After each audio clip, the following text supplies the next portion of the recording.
So now I want to walk you through the process of drilling down from emotion to desire. And the place we're going to start is with some emotional trigger in your life. So in the last few weeks, it's good if these are recent, what has happened in life that's given you a strong emotion?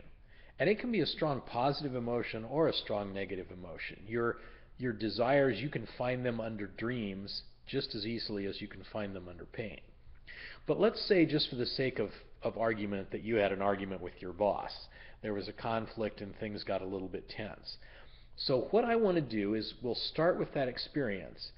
And as a coach, I want to take the person back to that experience and have them relive it and re-experience it.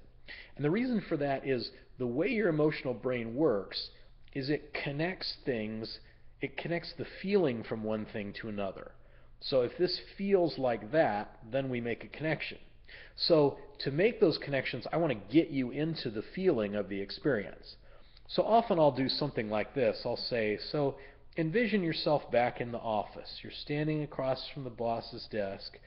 You say the thing that bothered him, and you see his face begin to get red. And his voice rises and gets louder, and you start going back and forth. Now, tell me what you're experiencing inside in the middle of that scene. And what I want them to do is just talk about and describe the emotion for me. And as they're describing it, they'll relive it, they'll experience it again. And that's what will start making the connections for them. So now once we've got them into the emotion of the experience, the next step is I want to figure out what their response is to the emotion.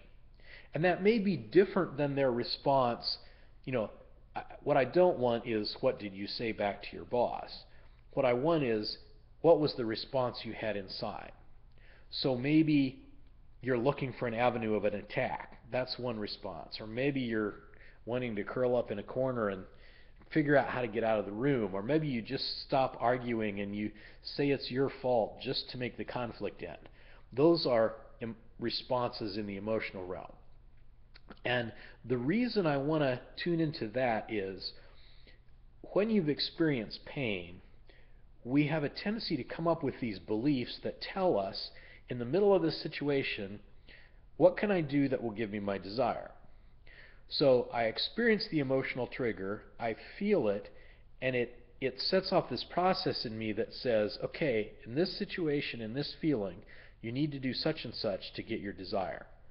So if your desire is for peace, you may respond by just agreeing or taking the blame just so you can get out of the conflict situation.